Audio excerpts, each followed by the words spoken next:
Este se va a tumbar, se va a romper la tela. Siempre y cuando no se mueva mucho va a quedarse ahí.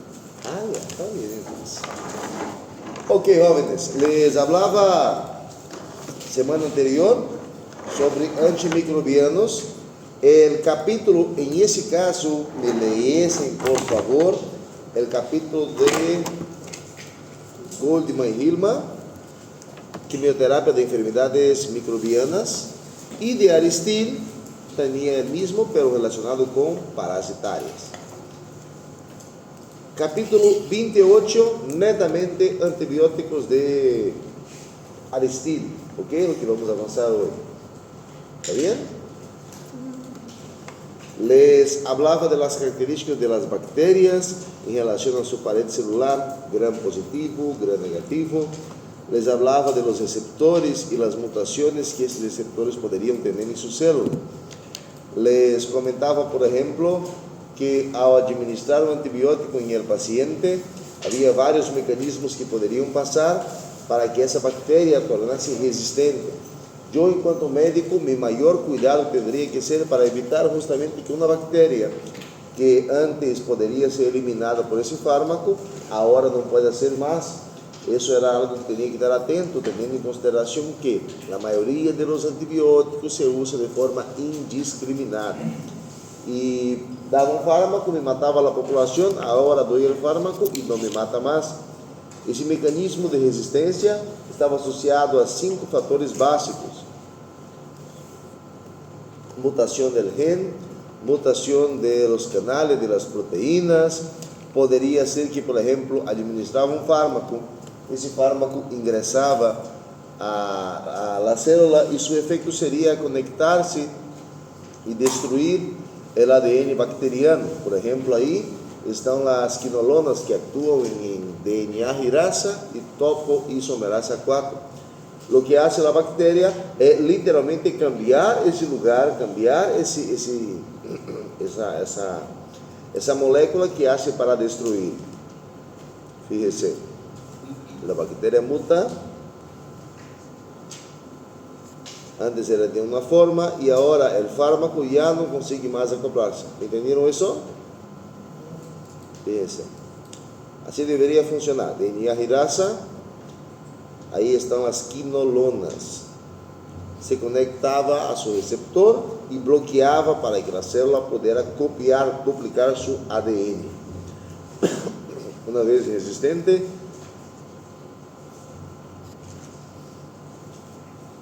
una célula normal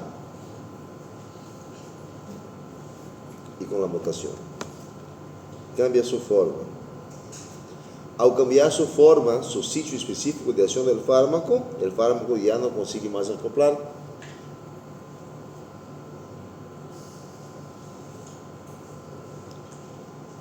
Destrucción o inactivación del fármaco. Purinas, penicilinas,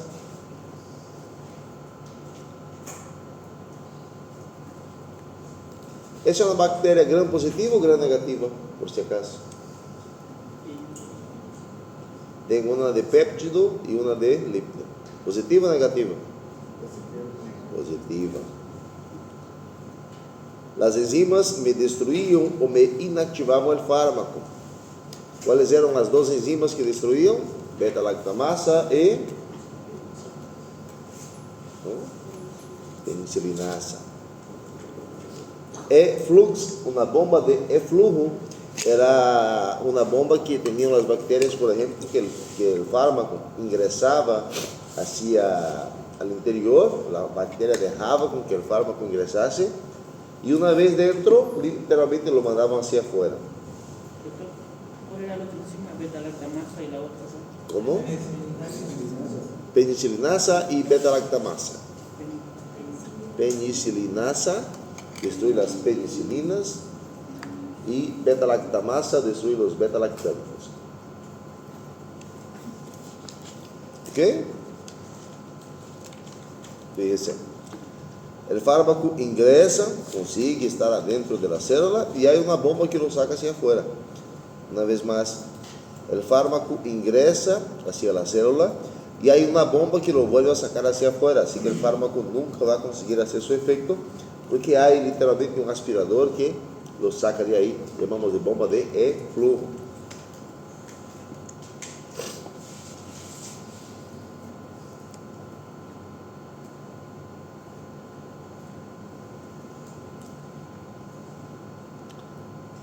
Transferência genética. Buscaram sobre fago e bacteriófagos. Mira.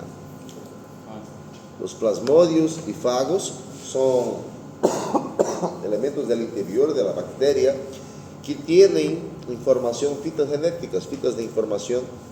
Então, se uma bactéria se conecta a la outra, agora são pink, são vecinas, e uma le transmite a la outra. Mira, intentaram matar-me com esto. Aí tomate como defender-te para que não te matem a você.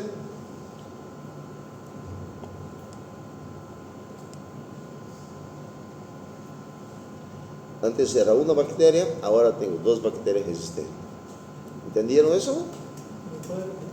Yeah. Antes, por exemplo, essa bactéria, lá de aqui, era resistente. Yeah? E o paciente se infectou uma vez mais, ou tuvo um outro grupo de germes que se conectaram.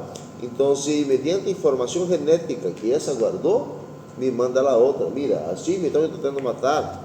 Ya te paso para que te cambie tu información. ¿Ya?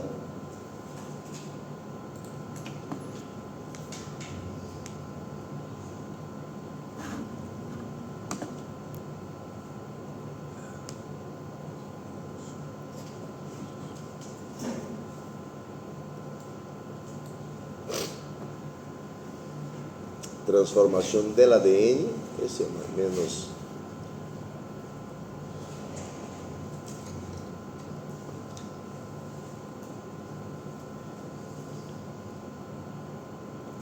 Algo similar a los plasmodios.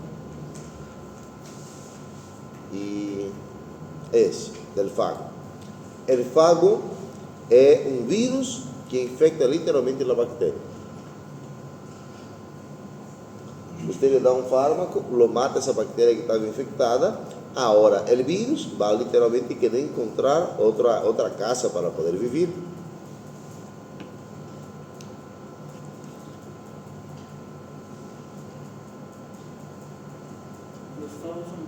Sí, son virus que infectan las bacterias, son bacteriófagos, así se escribe.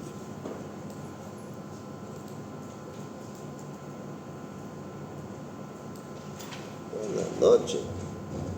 Bacteriófagos, ¿ya? Bacterio y ahí fagos, F-A-G-O-S. ¿Ok? Les hablaba también segundo el espectro microbiano, que los antibióticos podrían ser contra gram positivo, contra gram negativo, contra anaeróbicos, o podrían ser de amplio espectro. ¿Se acuerdan de eso? Bien. Lo podría clasificar según su estructura química, como por ejemplo los que mencionaba. Penicilina, cefalosporina, carbapenémicos que hacían parte de los beta-lactámicos. Macrólidos, aminoglucósidos, esa es su clasificación segundo familia microbiana. Su estructura química. También le podría clasificar según su sitio de acción, su mecanismo de acción de ese antibiótico. Donde actuaban los fármacos, en la pared, en el núcleo, en la membrana, haciendo el bloqueo de la síntesis de ADN. Y también le clasifico en bacteriostáticos e bactericida. Anote bem essa definição. Bacteriostáticos é um fármaco que entra e me paralisa a bactéria. De uma forma bem básica, me lo mata a bactéria de hambre. Mata la hambre. De hambre, ou seja, ela paralisa, não deixa com que pueda fazer nada, não se multiplica. Bacteriostático. ¿Ya? E bactericida, esses fármacos bactericidas, o que ele hace é literalmente explotar, destruir a bactéria de forma general.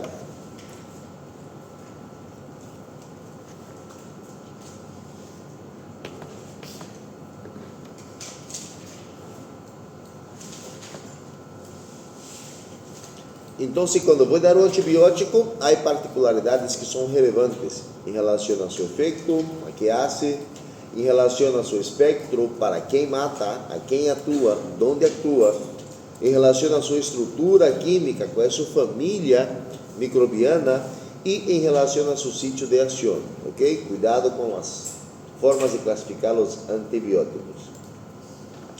Em la classe de la semana anterior, avancé penicilinas. Sí, ¿no ve? Les avancé triapen. Ok. Les hablé sobre dicloxa y cloxa. ¿No? No. Hablé que eran las penicilinasas resistentes, que por ejemplo le podría dar para una infección en piel. Fíjese, o no le hablé de verdad. Cada 6 horas. Eso, dicloxa y cloxa cada 6 horas. E isso era muito incômodo, porque tinha que dar por muito tempo a tu paciente, pero era uma excelente opção. Le hablé de amoxicilina e le dije que a ampicilina hay, em alguns casos seguimos utilizando, pero já tem muito índice de resistência microbiana. Eu particularmente veo o uso da ampicilina solamente intrahospitalaria. ¿Les hablé esto? Fíjese se tem Eu não sei que o mecanismo de resistência para que não seja destruído pelas enzimas bacterianas. Ya, aí você me vai juntar ampicilina mais surbactam. Se me anotaste esto, la ampicilina más surbactam, la ampicilina, perdón, el fármaco y surbactam es una, ¿dónde está el chico Harry Potter? Ahí está. ¿Asististe? No. Sí, la película de Harry Potter. Ya, seguí sin punto. Que el surbactam é como se fosse uma capa de proteção, uma capa de invisibilidade que não deixava com que a bactéria destruísse a ampicilina. Ele mesmo passava com amoxicilina e ácido clavulânico e também com piperaciclina com tazobactam. ¿Ya?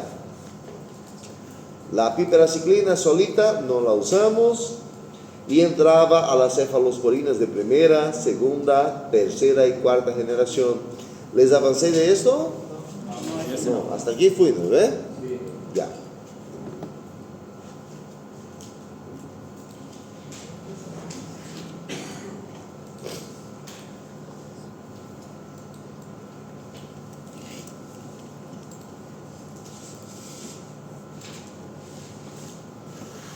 Há muitos anos atrás, eles criaram as penicilinas. E ao criar as penicilinas, viram que os fármacos eram fantásticos, tinham um excelente efeito em el paciente. Sin embargo, foram percebendo que as bactérias iam cambiando sua porta de entrada, iam cambiando sua proteína por onde o calactâmico ingressava, ou seja, a penicilina ingressava e destruía a bactéria. Então, como os canais grandes já não estavam funcionando, criaram canais pequenos, criaram fármacos que conseguiam actuar mediante porinas, cefalosporinas. Porinas significa canais pequenos.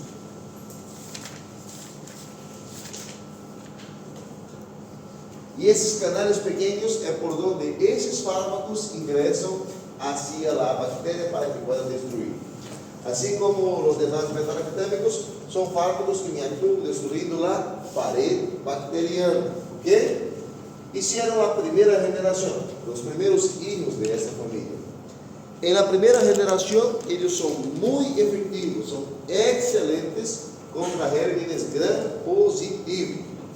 Y como hicieron eso, vieron que la cosa estaba funcionando, estaba yendo todo belleza, dijeron, ¿y qué te parece si criamos nueva generación? Hicieron, entonces la primera era buena contra gérmenes gram positivo. Le hicieron la segunda, que seguía excelente para gram positivo y algunos negativos. No muchos, solamente unos cuantos. Después dijeron, parece que la cosa está funcionando bien, hagamos una nueva generación. Reorganizamos de nuevo y saquemos la tercera generación. Excelente, full contra gram positivo y full contra gérmenes gram negativo. Por lo tanto, se considera que las cefalosporinas de tercera generación me sirven para infecciones superiores, infecciones superiores, inferiores, infecciones por gram positivo, infecciones por gram negativo, infecciones en piel, son uno de los fármacos más importantes de los beta-lactámicos, cefalosporina de tercera generación. Y la cuarta generación me sirve para gram positivo, para gram negativo y pseudomonas. Doctor, no entendí nada, me perdí, estoy volando como pajarito nuevo. La cuarta hija para pseudomonas. Sí. Si usted me está volando como pajarito, lo que le falta es esto. Contra gram positivo, contra negativo, contra positivo y algunos negativos, y acá contra pseudomonas, anaeróbicos. Esto es lo que le estoy diciendo acá. ¿Entendieron o no? ¿Sí? Cefalosporina me sirve para gram positivo, negativo y pseudomonas. ¿De qué depende? De su generación. Primera generación contra quién? Segunda. Gram negativo. Tercera. Positivo y negativo. Cuarta. Positivo, negativo, pseudomonas. Eso es lo que le estaba diciendo. ¿Ok? Cuarta generación, casi no van a pillar, muy raro que utilizemos, creo que ni hay en Bolivia. ¿Ya? Porque son fármacos que están guardados para algunas necesidades especiales, fármacos que no conseguimos así de cualquier lugar. ¿Está bien?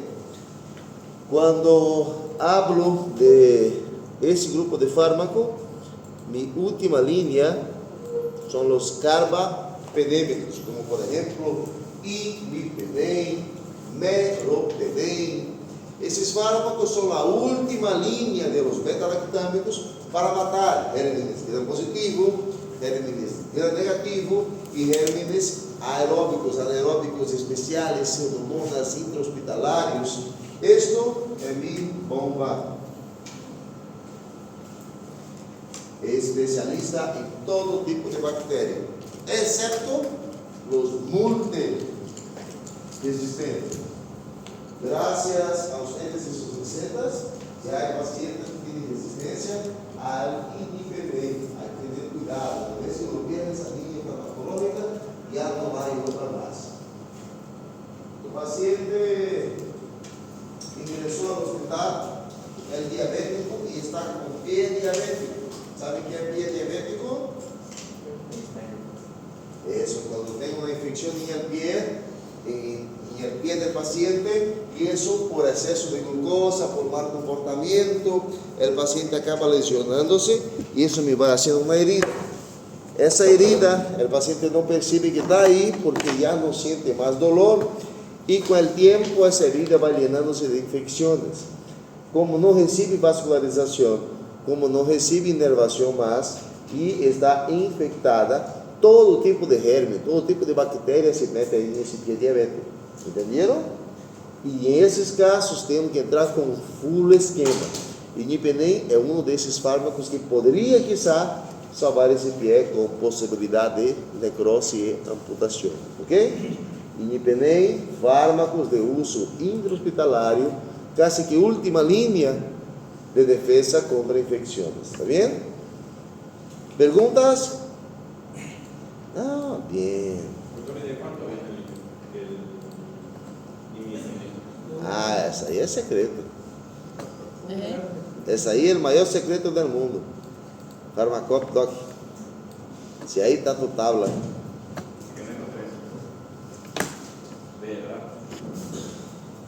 Yo voy a buscar, si no encuentro te doy 2 puntos. Si no encuentro, te doy 2 puntos. Si encuentro, te quito 10, ¿vale? En el Zoom y no hay nada. Ah,